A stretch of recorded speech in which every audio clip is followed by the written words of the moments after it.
آج کل کے تناظر میں یہ باتیں کئی مرتبہ ہمارے سامنے آ چکی ہیں. میں براہ راست اپنے گفتگو پر آ رہا ہوں جو کہ آج کی گفتگو کا اکثر حصہ ہے کہ جو مختلف نوعیت کے اعتراضات کیے جا رہے ہیں ان کا مختصر جواب دینے کی کوشش کی جائے. میں معذرت چاہوں گا کہ شاید گفتگو کے دوران کچھ جذباتیت آپ کو محسوس بھی ہو، اس لیے کہ بغیرتی کا عالم یہ ہے کہ رسول اللہ صلی اللہ علیہ وسلم کی ذات مبارکہ کو ایک عام انسان جیسی حیثیت بھی یہ سیکولر اور دانشور طبقات دینے کو تیار نہیں. تو خون تو کھولتا ہے، لیکن بہرحال اگر میری گفتگو میں آپ کو جذباتیت محسوس ہو تو اس کو معاف کیجیے گا. گو کہ وہ جذباتیت شاید آپ میں بھی ہو اور ہمارے ایمان کا تقاضا بھی ہو، لیکن کوشش یہ کرنی ہے کہ گفتگو جذباتیت کی نظر نہ ہو جائے اور ان سوالات کے جوابات بھی ہمارے سامنے آتے رہیں. ایک سب سے بڑا سوال اور سب سے پہلا سوال، چاہے وہ جاوید احمد غامدی صاحب ہو یا اینڈ کمپنی ہو یا انہی کے زیر اثر ہمارے ہاں کا وہ سیکولر طبقہ ہو جو کچھ دین پر گفتگو کرتے ہوئے دین کے حوالے دینے کی بھی کوشش کرتا ہے، اس مکتب فکر کی طرف سے یا اس سیکولر طبقے کی طرف سے پہلا سوال یہ آتا ہے کہ صاحب شاتم رسول یعنی گستاخ رسول کی کوئی سزا قرآن حکیم میں تو ہے نہیں. یہ مولوی کیوں واویلا مچاتے ہیں؟ یہ سڑکوں پر آ کے نعرے کیوں لگاتے ہیں؟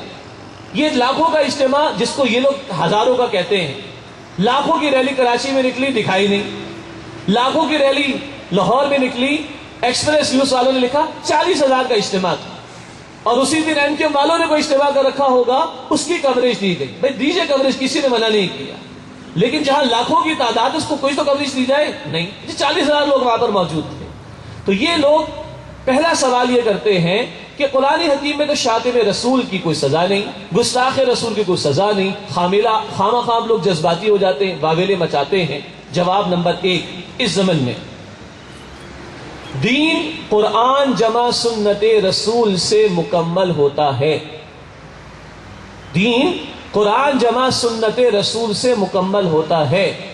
اگر سنت رسول کو بالکل ہٹا دیں تو قرآن حکیم سے نماز ادا کرنے کا طریقہ بھی ثابت نہیں کیا جا سکتا. قرآن حکیم سے یہ نہیں بتایا جا سکتا کہ شادی کیسے ہوتی، قرآن حکیم سے نہیں بتایا جا سکتا کہ میت کے ساتھ کیا کرنا چاہیے. پھر تو زندگی گزارنے کا طریقہ ہی نہیں ہمارے پاس. تو پہلا جواب یہ ہے کہ دین قرآن جمع سنت رسول سے مکمل ہوتا ہے. سنت رسول کو اگر قرآن حکیم سے علیحدہ کر دیا جائے تو زندگی کے بہت سارے امور جن پر قرآن گفتگو تو کرتا ہے ان پر عمل درآمد کرنے کا طریقہ ہی ہمارے پاس نہیں ہوگا. نمبر 2، قرآن حکیم میں پچھلی امتوں میں جن لوگوں نے یا نافرمانوں نے رسولوں کے ساتھ جو کچھ کیا اس کا تذکرہ ملتا ہے. گستاخان رسول کا عبرتناک انجام ہونا چاہیے. یہ بات قرآن حکیم ایک مرتبہ نہیں 10 مرتبہ بیان کرتا ہے. قرآن نے نقل کیا نوح علیہ السلام کی قوم نے نوح علیہ السلام کی شان میں گستاخی کی، یہ کہہ کر کہ تم تو مجنون ہو، استغفر اللہ، یہ کہہ کر کہ تم تو جھوٹے ہو، معاذ اللہ، یہ کہہ کر کہ تمہارے اوپر ایمان لانے والے ہمارے معاشرے کے گئے گزرے لوگ ہیں، معاذ اللہ. قرآن حکیم 6 رسولوں کے واقعات تفصیل سے بیان کرتا ہے بار بار. نوح علیہ السلام، ہود علیہ السلام، صالح علیہ السلام، شعیب علیہ السلام، لوط علیہ السلام، موسیٰ علیہ السلام. ان رسولوں کو جن اقوام کی طرف بھیجا گیا ان کا تذکرہ قرآن بار بار کرتا ہے.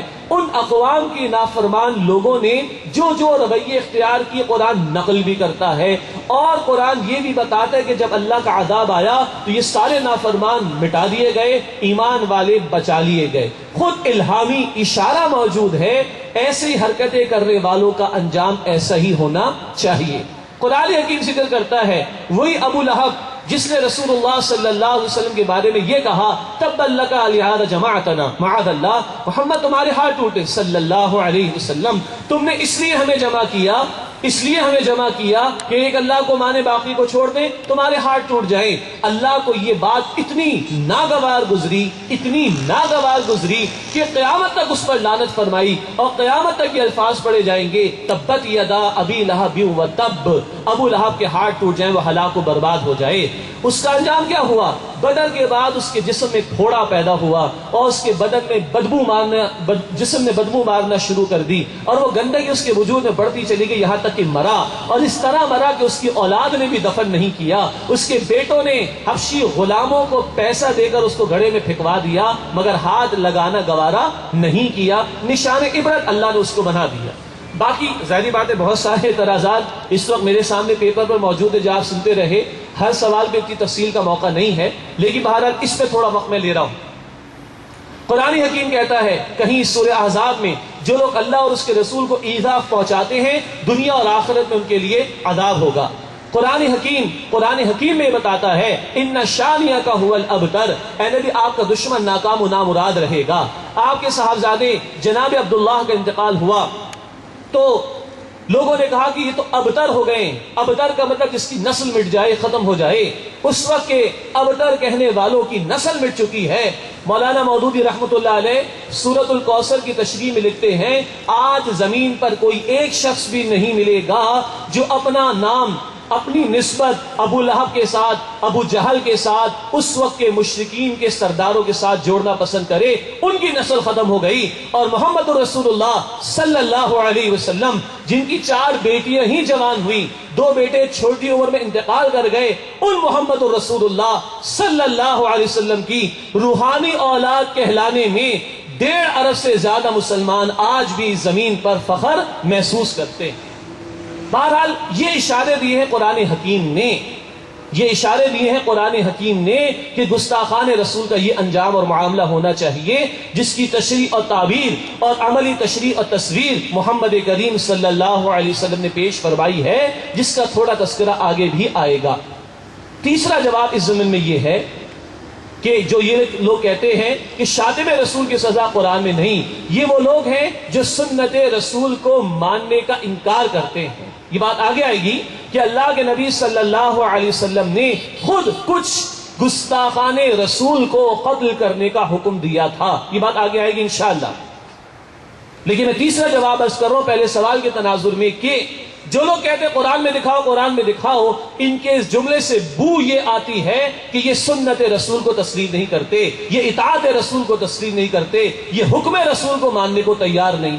اور اگر یہ سنت رسول کو ماننے کو تیار نہیں، یہ اگر اطاعت رسول کو ماننے کو تیار نہیں، یہ اگر حکم رسول کو ماننے کو تیار نہیں، تو قرآن کو ماننے کا دعویٰ بھی جھوٹا ہے ان لوگوں کا۔ قرآن کہتا ہے سورۃ النساء آیت نمبر 80 میں من یطع الرسول فقد اطاع اللہ، جس نے رسول کی اطاعت کی اسی نے اللہ کی اطاعت کی۔ قرآن نے کہا سورۃ الحشر آیت نمبر 7 میں ما آتاکم الرسول فخذوہ وما نہاکم عنہ فانتہوا، رسول جس بات کا حکم دے اسے مانو، رسول جس بات سے روک دے اس سے رک جاؤ۔ قرآن نے کہا سورۃ النجم آیت نمبر 3 اور 4 میں ما ینطق عن الہوی ان ہوا الا وحی یوحی، نبی اپنی ذات گرامی کی طرف سے کچھ نہیں کہتے، اپنی خواہش سے کچھ ارشاد نہیں فرماتے، جو کچھ بھی ارشاد فرماتے ہیں وہ ان پر اللہ سبحانہ و تعالیٰ کی طرف سے وحی کیا جاتا ہے۔ تو اگر نبی صلی اللہ علیہ وسلم نے ابن خطل کے قتل کرنے کا حکم دیا، کعب بن اشرف کے قتل کرنے کا حکم دیا، ابو رافع یہودی کے قتل کرنے کا حکم دیا، تو یہ اللہ کے حکم کے مطابق تھا، اس لیے کہ قرآن کہتا ہے کہ نبی اپنی خواہش سے کچھ ارشاد نہیں فرماتے، جو کچھ بھی ارشاد فرماتے وہ اللہ کی طرف سے ان پر وحی کیا جاتا ہے۔ اس ایک سوال پر ہی گھنٹے بات ہو سکتی ہے۔ الحمدللہ اللہ تعالیٰ نے اس امت کے علماء کے ذریعے اتنے دلائل ہم تک منتقل کر دیے، قرآن و سنت میں اس کے اتنے دلائل موجود ہیں، لیکن میرے سامنے کو 24-25 سوالات کی لسٹ ہے جس پر ہمیں پہنچنا ہے انشاءاللہ۔ یہ پہلا سوال جو کرتے ہیں سیکولر طبقات، قرآن حکیم میں کوئی سزا موجود نہیں ہے گستاخ رسول کی، اس تناظر میں چند باتیں میں نے آپ کی خدمت میں پیش کی ہیں۔ نمبر 2، کہتے دیکھیے قرآن حکیم تو بے شمار مواقع پر صبر کی تلقین کرتا ہے، معاف کر دینے کی تلقین کرتا ہے، برائی کا بدلہ بھلائی سے دینے کی تلقین کرتا ہے، تو آخر آپ لوگ کیوں جذباتی ہو جاتے ہیں؟ آپ لوگ کیوں جو ہے وہ گستاخان رسول کے حوالے سے ان کی ایگزیکیوشن، ان کی سزائے موت کی بات کرتے ہیں، قتل کرنے کی بات کرتے ہیں، جبکہ قرآن تو صبر کی دعوت دیتا ہے، جی ہاں، قرآن حکیم صبر کی دعوت دیتا ہے، قرآن حکیم رسول اللہ کو بھی صبر کی دعوت دیتا ہے صلی اللہ علیہ وسلم۔ وَاصْبِرْ عَلَىٰ مَا يَقُولُونَ، ہم بتائے دیتے ہیں دلائل قرآن سے، اے نبی جو کچھ یہ کہتے اس پر صبر کیجئے۔ فَاصْبِرْ صَبْرًا جَمِيلًا، اے نبی خوبصورت صبر کیجئے۔ وَاهْجُرْهُمْ هَجْرًا جَمِيلًا، اے نبی عمدگی کے ساتھ کنارہ کشی کر لیجئے۔ وَأَعْرِضْ عَنِ الْمُشْرِكِينَ، اے نبی مشرکین سے اعراض کیجئے۔ اسْتَعِينُوا بِالصَّبْرِ وَالصَّلَاةِ، صبر اور نماز سے اللہ کی مدد حاصل کرو۔ ادفع بالتی ہی